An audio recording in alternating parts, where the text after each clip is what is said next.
Thanks for joining us on our hot take today of Fall Out Boy's Love from the Other Side.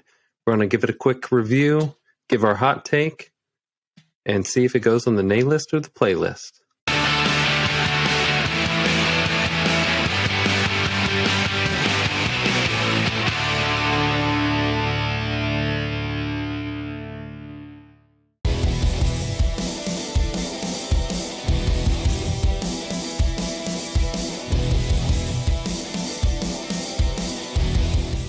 So it's crazy that Panic at the Disco singer just recently quit the band, and that now they just released a new. Oh, that was Fall Out Boy.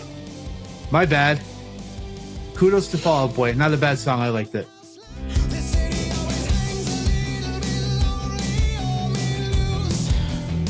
So I've never really been a fan of Fall Out Boy. They sounded very kind of pop punk, Panic at the Disco mixed in with like Blink-182. But I like the way this begins, very cinematic.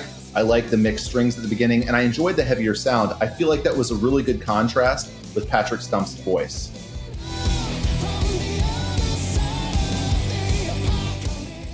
I gotta say, with this Fall Out Boy song, I actually kind of like how the guitars harmonize, and I think it sounds good.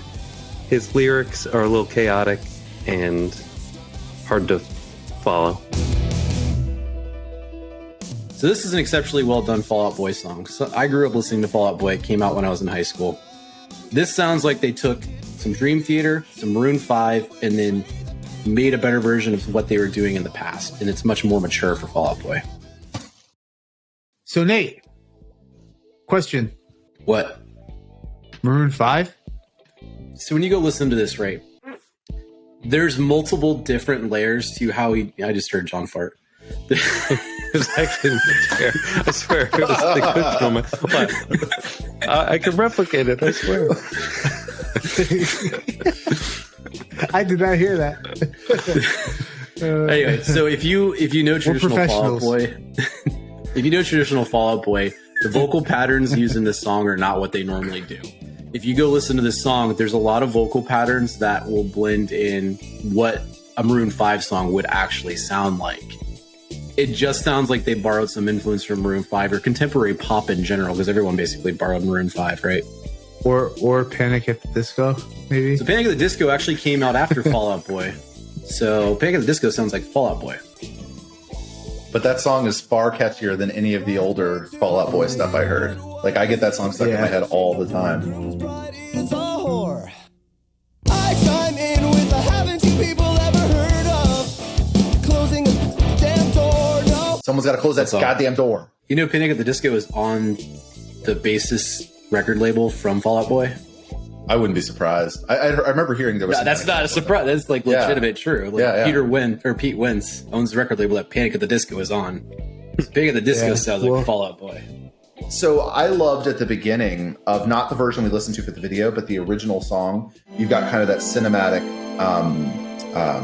strings and piano opening, and I love the way the strings and the guitar kind of blended at the beginning. I thought that was a really nice touch to lead into this, to me, which is a heavier song. Again, I'm not a huge fan of Fall Out Boy. I know the big hit songs because you just couldn't avoid them, but this to me is far more interesting. James, that intro you're talking about, that's what sounds like Dream Theater to me. It sounds like someone wanted to go learn how Dream Theater was doing what they were doing back in 2002. And that's exactly what it sounds like. Well, it's very epic, cinematic, and it makes sense. I wonder when they wrote the song, did they know they were going to do this kind of cinematic type video, or was that just kind of the natural outcrop of it? I'd like to agree with that, and I'd also like to say that I did thoroughly enjoy the song, not being a Fall Out Boy fan, and I didn't think I was going to like it at all. And my first 2 times actually listening to it earlier today, I was like, it's pretty damn good. Yeah. And incorporating the music video with it, which it looked like it ripped off a lot of videos that we've seen in the past. Did Tim Burton make this music video? Yeah, it's very in that style. This is like some Smashing Pumpkins stuff right here. There's only so many things you could do, but I thought the music video was just as entertaining as the song, ironically enough. So I actually like it. I mean, I don't know. I'm amazed that I liked it. Kind of scary. And I like as well, we didn't mention in our hot take at all, but thematically it's an interesting song as well, because it's kind of a love song. Oh, yeah. But then you're talking about from the other side of the apocalypse, you're comparing like the breakdown of a relationship with the end of the world, which sounds kind of, silly on the face of it. But, really, if you've experienced that sense of heartbreak, it's actually not a far stretch in terms of how it would subjectively feel. So I like that. That was a nice touch. Well, John said it was convoluted in his hot take, and I agree with him, because when I went through these lyrics, I got the apocalypse metaphors and talking about, like, we went through the grind and we were told to do something, grow up, become an adult, do the rat race, everything would be okay. Thing, yeah.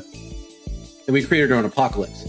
But what I agree with John is you mixed in all these love stories in there, and I was getting lost. Like, what are we actually talking about the love part? Because it's desynchronized from the apocalyptic imagery. The lyrics aren't the strong suit of this song. No, right? It's the melodies, it's the music. Yeah. I think it's overproduced, but I think it's produced very well in the way that's overproduced. Has anyone ever seen them live? Yeah, I did years and years ago. I mean, did they pull this stuff off live? Because I agree with you. This sounds to me like, we talked about this with Blink-182 in an earlier video, that live they don't really pull it off, but you go look at like Enema of the State, and that is like a really well-produced album. I saw them with All American Rejects, which I got food while they were on.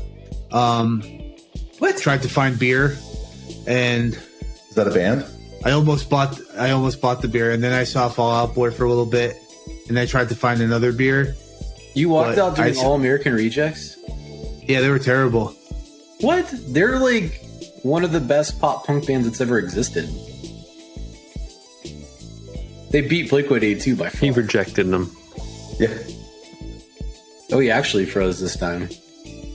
No, I didn't. I'm freaking. I'm in shock that you actually would say something dumb like that. I can't believe how dumb you are for walking away from All American Rejects, to be honest. Call me what you want. You're so dumb.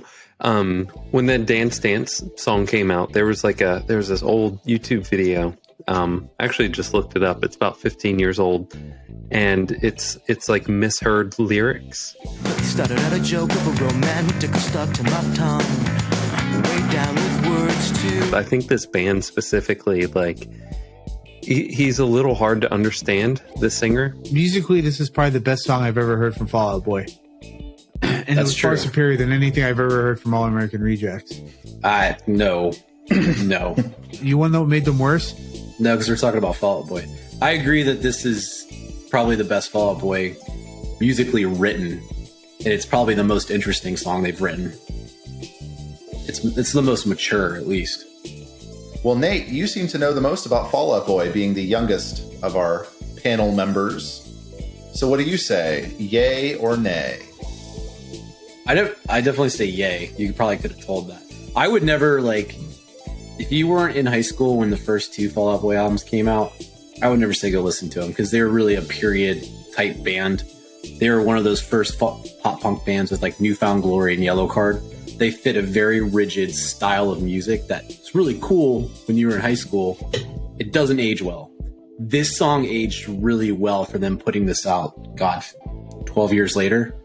This is a really well done take on them trying to mature themselves as a band. So I definitely say go listen to it. You'll probably like it no matter what genre you're into. Like I said, I feel like I mostly enjoyed the song. I like the guitars. But it wasn't enough for me. So I'm going to be a hard ass and say no, the nay list for me. I'm going to side with Nate on this one. I enjoyed it. And again, when we said we're going to do a Fall Out Boy song, I thought, oh, great. But I enjoyed it. And maybe it's lowered expectations that made me say that. But, but I'll also say this. I think that video is definitely something that has, that we talked about replayability. That is actually a really cool music video as well. So I'm going to give it points for that as well.